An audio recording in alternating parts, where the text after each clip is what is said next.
ये जो इंद्रियां है ना, ये मुझे अपने इशारों पर नचाती है। ये मन,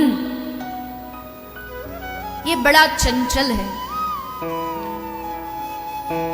मेरा मन बड़ा चंचल है, कैसे तेरा भजन करूं, जितना इसे समझाऊं उतना ही मचल जाए। इस मन को साधु महापुरुषों की खूब गालियां पड़ी हैं, पर फिर भी नहीं समझता, फिर भी नहीं मानता, अपनी मर्जी से चलता है, अपनी मर्जी से सबको नचाता है। कई लोग कहते हैं ना, आज हमारा ये खाने का मन नहीं है, यहां जाने का मन नहीं है, मतलब सारी जो बीमारी ये मन की है। मन जो कह रहा है वही हम करते हैं, लेकिन अगर वही मन के स्थान पर आत्मा की हमने जिस दिन माननी शुरू कर दी, तो मन जीव के इशारे पर नाचना शुरू हो जाता है।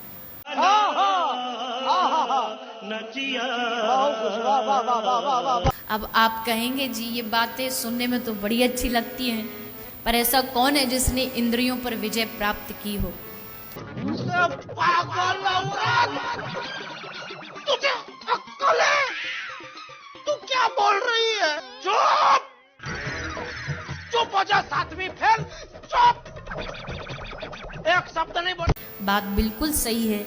हम सब तो उस स्थिति पर न जाने कब पहुंचेंगे कि इंद्रियां हमारे इशारों पर नाचे, पर एक काम हो सकता है कि इंद्रियों को जैसा नचाना है करने दीजिए। बस एक काम करिए, इंद्रियों को हल्का सा संसार की ओर से मोड़ के थोड़ा भगवान की ओर मोड़ दीजिए। कैसे? आज आपकी रसना कह रही है, ये जो रसेंद्रिया ये कह रही है आज पिज्जा खाया जाए, आज मन कर रहा है कि आज बढ़िया चकाचक माल मिल जाए कुछ खाने को। अब क्या करोगे? अब इसने तो कह दिया, अब आपको माननी पड़ेगी इसकी। क्या करना है? बोले खाना है, लेकिन बस अपनी इंद्री को ये कह दो कि पिज्जा खा तो रहे पर तेरे लिए नहीं खा रहे, आज हम अपने ठाकुर जी को पिज्जा खिलाएंगे, उनको खिलाएंगे, उनका भोग लगाएंगे, जो उनसे प्रसाद बचेगा वो हम खा लेंगे। वाह क्या सीन है, वाह क्या सीन है। अब खाना तो आपकी है, इच्छा तो आपकी पूरी हो रही है, लेकिन करना क्या? उसको भगवान से जोड़ दीजिए कि प्रभु आप खाइए, आप ग्रहण करिए, ये आपके लिए है, जो बचेगा वो हम ग्रहण कर लेंगे। अच्छा कपड़ा पहनना है, पहले भगवान को समर्पित कर दीजिए। अच्छा बंगला चाहिए, वो भगवान को समर्पित कर दीजिए। जो कुछ है भगवान को दीजिए और फिर उनका प्रसाद समझ के ग्रहण करिए, तो चलना भी भक्ति बन जाएगा, घूमना भी भक्ति बन जाएगा, खाना भी भक्ति बन जाएगा। भाई मजा आया, और मैं ये जो मजा है हिंदुस्तान के हर व्यक्ति को देना चाहता हूं। तो दर्शकों, अभी आपने सुने जया किशोरी जी के विचार। आइए अब आपको अवगत कराते हैं जगत गुरु तत्वदर्शी संत रामपाल जी महाराज के विचारों से। इच्छाएं सबके अंदर विद्यमान है, चाहे कोई गृहस्थी है चाहे बैरागी है, और जब तक ये अननेसेसरी रिक्वायरमेंट आपके हृदय में धरी रहेंगी, अनावश्यक इच्छाएं जो तुम करते रहते हो यहाँ की बगैर ज्ञान के, तो सुख नहीं, शांति नहीं, मोक्ष नहीं हो सकता। फिर बताया है कि साच कहूं तो जग नहीं माने, और झूठ कही ना जाई हो, ये ब्रह्मा विष्णु शिव जी दुखिया जिन ये राह चलाई हो। फिर बताया कि सुरपति दुखिया भूपति दुखिया, भूपति माने पूरी पृथ्वी का शासक, और सुरपति माने देवताओं का मालिक यानी इंद्र। सुरपति दुखिया भूपति दुखिया, रंक दुखी बपरीति हो। अब सारी पृथ्वी का शासक भी दुखी और देवताओं का राजा भी दुखी। फिर स्वर्ग में सुख कितना हो गया, कहां से हो गया? फिर क्या इसका निष्कर्ष निकाल रहे हैं परमात्मा कि कहे कबीर और सब दुखिया, एक संत सुखी मन जीती हो। अब मन जीती संत कौन होगा? जो गुरु की मर्यादा में रहता है, वो मन जीती। और परम पिता परमात्मा पूर्ण ब्रह्म की शरण में आने से, गुरु मर्यादा में रहने से इस मन पर विजय पाई जाती है। उसके लिए ये फाउल पॉइंट हैं जो आपको मर्यादा बताई जाती है।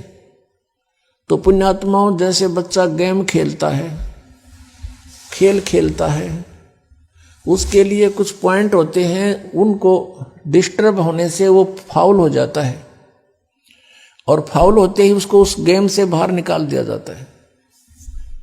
तो उसका वो गेम उसके हाथ से निकल गया। तो इसी प्रकार आप जी परमात्मा के इस गेम में, इस गेम के प्लेयर हो, इस खेल के खिलाड़ी हो, आप जी ने सभी ने मर्यादा में रहना है, कहीं फाउल ना हो जाऊं। तो इस प्रकार हम इस डर से जो गुरु मर्यादा में रहेंगे तो हमने मन जीत लिया। में याद रखना, जो दिमाग में रहता है वो दिल में नहीं रहता है, और जो दिल में रहता है वो दिमाग में नहीं आता है। अरे कहना क्या चाहते हो? दिल और दिमाग दोनों में जो आता है वो ब्रह्म है। ऐसे तो नहीं होता है। दोनों जगह घर बना ले, दिमाग में भी वही, दिल में भी वही, ये सच्चाई है। पर ये दोनों अलग अलग नाटक करते हैं, दिमाग अलग दिल अलग, तो ये झूठ है। तो सच्चाई समझ में नहीं आएगी फिर।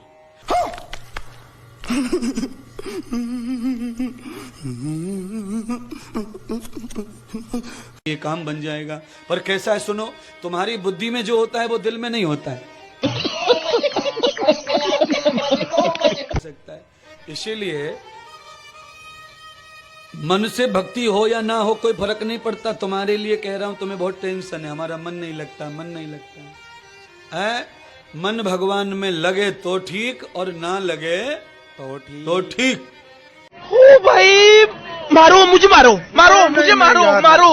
नहीं, ये मजाक हो रहा है। एक सेकंड यार, मजाक हो रहा है। बड़े बाबड़े हो, हवा चलेगी तो बाल उड़ेंगे कि नहीं? उड़ेंगे। अच्छा, हवा नहीं चलेगी तो जिएंगे कैसे? बाल उड़ रहे, इसका मतलब हवा बंद हो जाए।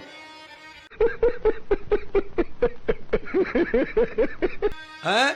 बाल उड़ने से जैसे हम नहीं उड़ते, वैसे ही मन के भटकने से हम भटकते नहीं हैं। ये सीखना पड़ता है।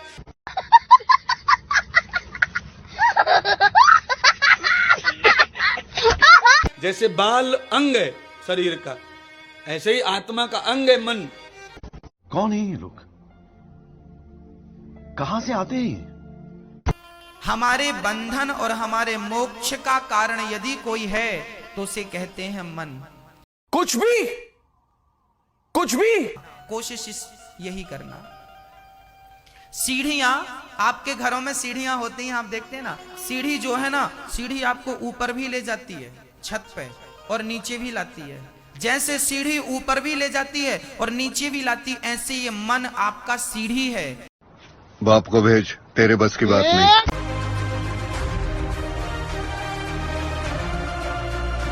तो दर्शकों, अभी आपने सुने इंद्रदेव जी महाराज और अनिरुद्ध आचार्य जी के विचार।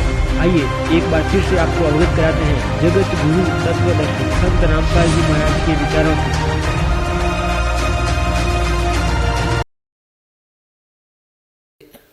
आपको हम कई बार सुनाते हैं कथाएं, उदाहरण देते हैं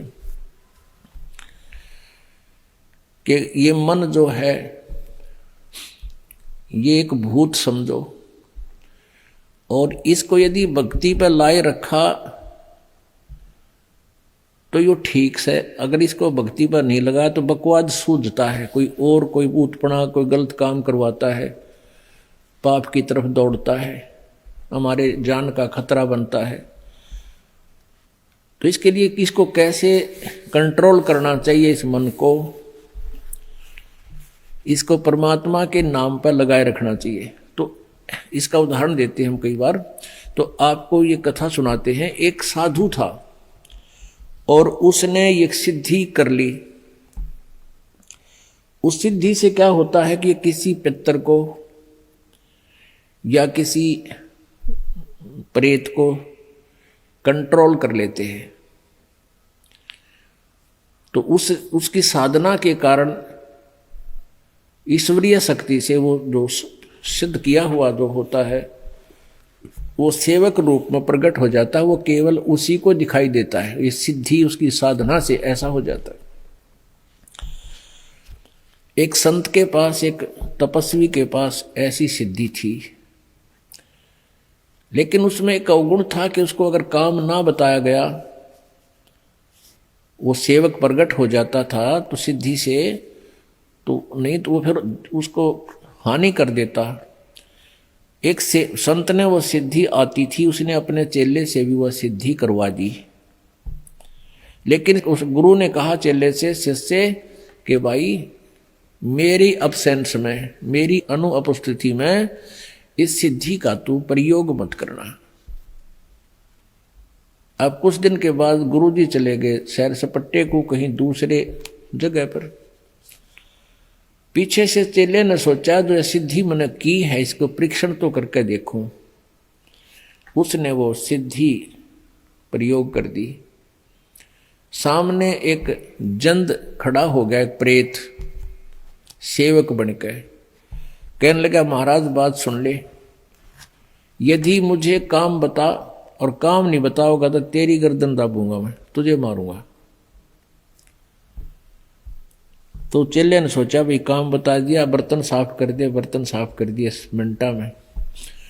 आटा मांग लिया 10 मिनट में आ लिया। 2-4 काम बताए वो मिनटा में कर दे। उन्हें सोची अच्छा मेरा भाई, और काम ना बताऊंगा तो भी मेरी गर्दन दबाओगा, मारेगा। उसने गुरुजी को याद किया, एक मर गया मैं तो आज गुरुजी गलती होगी। इतने वो गुरुजी आ गए। वो गुरुजी कहने लगे रे क्या हो गया गुरुजी, ये मन मारेगा, ऐसे ऐसे खड़ा है, ये देख यूं खड़ा, और काम बताऊं हूं जब कर देता है मिनटों में।